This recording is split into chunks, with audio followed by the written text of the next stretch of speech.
देते हुए हमारे संविधान में ये प्रावधान किया गया है कि हमें उन सभी चीजों का ध्यान रखना है जिससे कि हमारे देश में आपसी भाईचारा, आपसी सद्भावना और भ्रातृत्व की भावना को बल मिले और उन तत्वों को कमजोर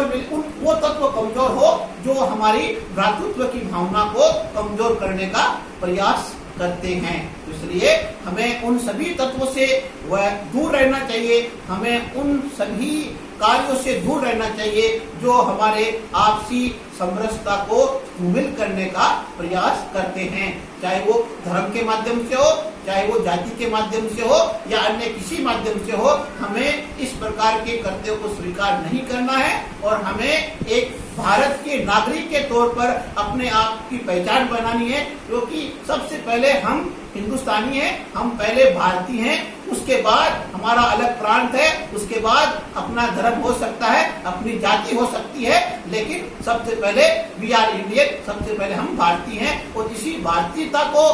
इंगित करने का प्रयास इस मूल कर्तव्य में किया गया है कि हमें हर हाल के अंदर अपनी भारतीयता को बनाए रखना है और उस भारत की गरिमा को और आपसी सौहार्द, आपसी भाईचारे को हर स्तर पर हमें बनाए रखने की हर संभव कोशिश करनी होगी। तो इस तरीके का प्रावधान हमारे इसमें किया गया है। इसके अलावा छठा मूल कर्तव्य जो बताया गया है वो हमारी सामाजिक व सांस्कृतिक गौरवशाली परंपराओं के महत्व को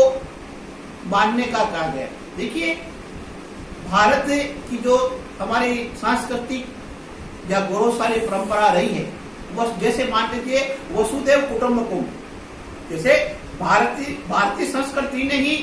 विश्व को वसुधैव कुटुंबकम का नारा दिया और यही पॉइंट इसी बात को इंगित करता है कि सारा विश्व हमारे लिए एक परिवार के समान है। तो जब सारा विश्व हमारे लिए परिवार के लिए समान है तो हम भारत के सभी 130 करोड़ लोग एक परिवार का हिस्सा है। इसलिए हमारी संस्कृति के अंदर जो चीजें जो हमें मानवता की ओर प्रेरित करती है दोस्तों, जो चीजें हमारे समग्र विचारों की ओर हमें आकर्षित करती है दोस्तों,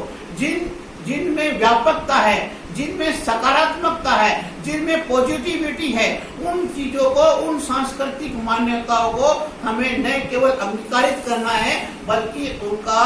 दूर दूर तक प्रचार प्रसार करना है, क्योंकि यही वो तत्व है जो हमारे देश को और मानवता को सुरक्षित रख सकते हैं। जैसे मान लीजिए भारत को शांति के दूत के तौर पर जाना जाता है, चाहे वो भगवान महावीर हो, भगवान बुद्ध हो या और कोई भी हमारे धर्म के अपने संस्थापक हो या कोई भी सामाजिक सुधारक हो, उनका एक प्रमुख ध्येय ये रहा कि है जो शांति बनी रहे। और इसी को सोच को ध्यान में रखकर जब विवेकानंद जी शिकागो गए थे तो शिकागो में जब उन्होंने भाषण दे रहे थे तब उनके पहला ही शब्द यही था कि उपस्थित मेरे भाई बहनों, यानी कि हमारे यहाँ पर जो हमारे संस्कृति है जो हमें इस बात के लिए प्रेरित करती है कि हमारे यहाँ पर तेरा मेरा नहीं है, ये हमारे सबका है। और इसी के सामूहिक सोच को ध्यान में रखकर हमें कार्य करना चाहिए और हमारी संस्कृति के वो मूल्य,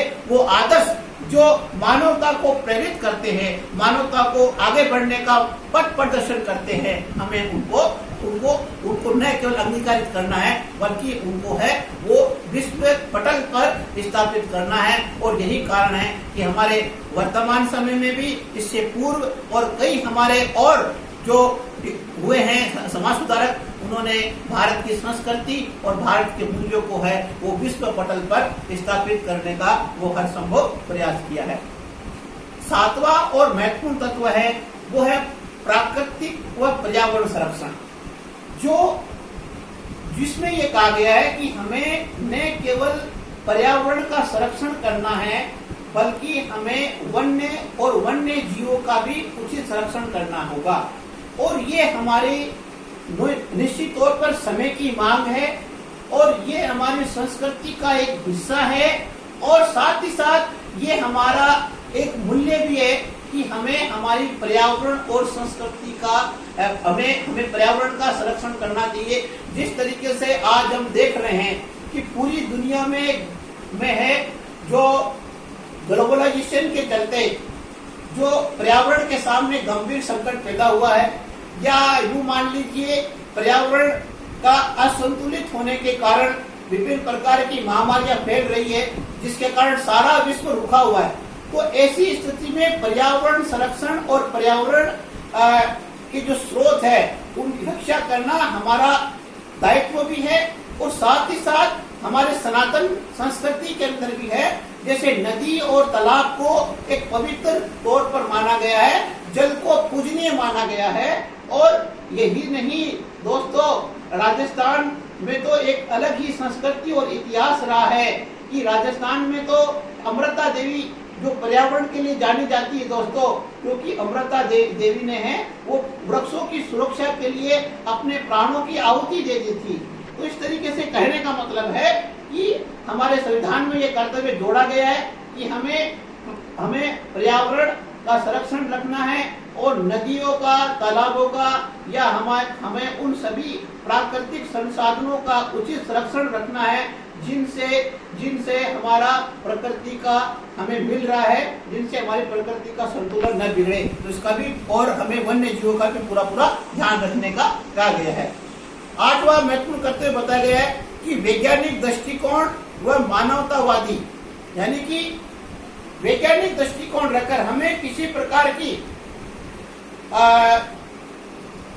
कुरीतियों में या धर्मांधता में या अन्य किसी प्रकार के कर्म कांडों में विश्वास न करके, बल्कि हमें एक वैज्ञानिक दृष्टिकोण बनाना है, और उसी वैज्ञानिक दृष्टिकोण को अपनाकर ही हमें देश की सेवा करनी है। हमारे देश के समक्ष आने वाली समस्याओं को, चुनौतियों का मुकाबला करना है, और इसके लिए हमें वैज्ञानिक एक तर्कसंगत दृष्टिकोण होना चाहिए, और उसी तर्कसंगत दृष्टिकोण के आधार पर ही हमें नीति बनानी है, हमें कार्य करना है। और हमारे द्वारा उठाया गया हर कदम, यदि हम किसी भी कदम को वैज्ञानिक दृष्टिकोण के अनुसार नहीं उठाते हैं, तो वो कदम कहीं न कहीं हमें और हमारे समाज को एक कटघरे में खड़ा करता है। इसलिए जरूरी हो जाता है कि हम उन सभी कर्म कांडों से या उन सभी कुरीतियों से या सभी उन अंधविश्वासों से दूर रहें, बल्कि हम एक वैज्ञानिक दृष्टिकोण अपनाएं, जिससे कि है जो हम एक सशक्त भारत का निर्माण कर सके। जैसे इसका एक सीधा उदाहरण है, जैसे मान लीजिए भारत में कई जगह है वो झाड़ा देने की प्रथा चलती है, ठीक है ना, या तो ये झाड़ा देना कोई वैज्ञानिक तर्क नहीं है, ये इसका लोगों में एक मिसयूज हो रहा है। तो हमें किसी भी समस्या का, किसी भी बीमारी का इलाज है वो एक साइंटिफिक रीजन से हो सकता है, चिकित्सा विज्ञान के माध्यम से हो सकता है दोस्तों, किसी झाड़ा देने से या किसी के जादू टोने से नहीं हो सकता। तो इसलिए कहने का मतलब है कि हमें एक वैज्ञानिक नजरिया रखना है, हमारी समग्र सोच होनी चाहिए, हमारा वैज्ञानिक दृष्टिकोण होना चाहिए, और उस वैज्ञानिक दृष्टिकोण से ही हम किसी भी समस्या से मुक्ति पा सकते हैं या किसी भी चुनौती का हम दृढ़तापूर्वक मुकाबला कर सकते हैं दोस्तों। तो वैज्ञानिक दृष्टिकोण होना चाहिए। 9वां और महत्वपूर्ण है कि हमें सार्वजनिक संपत्ति की सुरक्षा करना। देखिए हमारी जितनी भी सार्वजनिक संपत्ति है, चाहे वो सड़क है, चाहे हमारी स्कूल्स है, कॉलेज हैं, यूनिवर्सिटीज हैं, या धर्मशालाएं हैं, या सरकार की कोई भी हमारी सार्वजनिक प्रॉपर्टी है, उसकी सुरक्षा वो हमारी अपनी है। हमें उसकी सुरक्षा करना हमारा एक दायित्व है, मूल कर्तव्य दोस्तों। यही कारण है सरकार ने अभी हाल ही के अंदर एक महत्वपूर्ण कदम उठाया है कि जो भी सार्वजनिक संपत्ति को नुकसान पहुंचाएगा वो उसकी भरपाई उन्हीं से की जाएगी। तो कहने का मतलब है कि कहीं न कहीं यदि समाज के कुछ असामाजिक तत्व या समाज विरोधी तत्व सार्वजनिक संपत्ति को नुकसान पहुंचाने का प्रयास करते हैं या पहुंचाते हैं, तो ये बहुत ही निंदनीय है और बहुत ही हमारे संविधान की धारणा के विरुद्ध है, और हमें इस प्रकार का कृत्य न करना चाहिए, न जो करता है उसको रोकना चाहिए और हमें इस प्रकार का एटमॉस्फेयर, हमें इस प्रकार का वातावरण बनाना चाहिए कि जिससे कि लोगों में इस प्रकार के कृत्य करने से बचे, क्योंकि सरकारी संपत्ति हमारी अपनी संपत्ति है, हमारे अपने टैक्स से बनी हुई है और वो उसकी सुरक्षा हमारी अपनी संपत्ति की सुरक्षा है, तो ये भी होना चाहिए। 10वां मूल कर्तव्य है वो ये दोस्तों कि व्यक्तिगत और सामूहिक गतिविधियों के सभी क्षेत्रों में उत्कृष्टता की ओर बढ़ने का प्रयास करना चाहिए और भारत को विश्व के शिखर पर, सर्वोच्च शिखर पर पहुंचाने की हर संभव कोशिश करनी चाहिए। क्योंकि देखिए हमारे सरकारों का और हमारा एक ही ध्येय होना चाहिए कि हम भारत को एक सशक्त देश के तौर पर स्थापित करें, भारत की गरिमा संपूर्ण विश्व में बनी रहे। भारत जो प्राचीन काल में विश्व गुरु था, वो विश्व गुरु का पहचान बनी रहे। आज यदि हम आज के परिवेश में बात करें तो भारत विश्व की उन महाशक्तियों में शामिल हो, चाहे वो आर्थिक तौर पर, चाहे सामरिक तौर पर, चाहे वो टेक्नोलॉजी के क्षेत्र में, चाहे स्पेस के क्षेत्र में, चाहे वो राजनीति के क्षेत्र में, चाहे अर्थव्यवस्था के क्षेत्र में या अंतर्राष्ट्रीय क्षेत्र में, सभी क्षेत्रों में भारत एक सशक्त देश बने, इसका हमारा प्रयास होना चाहिए और इसी सोच को ध्यान में रखते हुए हमें कार्य करने चाहिए। और खुशी की बात है कि हमारी सरकारों के द्वारा इस दिशा में बहुत अच्छे प्रयास किए जा रहे हैं और किए गए हैं, जिससे कि भारत आज विश्व की 5 शक्तिशाली देशों में शामिल है, चाहे वो आर्थिक तौर पर हो, चाहे सामरिक तौर पर हो, और आज भारत विश्व के एक बड़े शक्तिशाली लोकतंत्र के रूप में भी अपनी ख्याति अर्जित कर चुका है। तो आज कहने का मतलब है कि जहां एक समय था दोस्तों जब यूरोप के देशों की ओर कंट्री देखा करते थे, लेकिन आज विश्व के देश है वो एशिया, विशेषतः भारत की ओर देख रहे हैं, भारत का मार्केट, भारतीय अर्थव्यवस्था की ओर देख रहे हैं और उसके अनुसार ही देश अपनी विदेश नीति को क्रियान्वित कर रहे हैं। तो कहने का मतलब ये है कि हमारे लिए राष्ट्र हित सर्वोच्च होने चाहिए, हमारे राष्ट्र हितों को ध्यान में रखते हुए हमारी विदेश नीति को क्रियान्वित होनी चाहिए, इस पर ध्यान दिया गया है। और हमारे प्रत्येक नागरिक का ये कर्तव्य होना चाहिए कि हमारे द्वारा किया गया प्रत्येक कार्य भारत की विश्व मंडल पे हैं, वो एक गरिमा बने, भारत की पहचान बने, भारत का गौरव बढ़े और भारत एक सशक्त और संपन्न देश के तौर पर बने, ऐसी हमारी सोच होनी चाहिए। और 11वां, जैसा कि मैंने आपको कहा कि 11वां मूल कर्तव्य है वो बाद में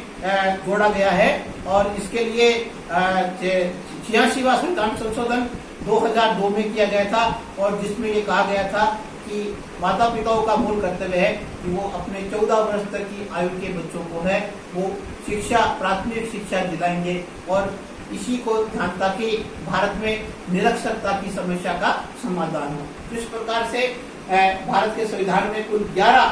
मूल कर्तव्य जोड़े गए हैं, जिनके बारे में आज हम चर्चा किए और हम उम्मीद करते हैं कि इन मूल कर्तव्यों से न केवल हमारा देश सशक्त होगा, हमारा संविधान सशक्त होगा, हमारा समाज सशक्त होगा, हमारे आपस में भाईचारे की भावना बढ़ेगी, हमारे सामाजिक न्याय को बल मिलेगा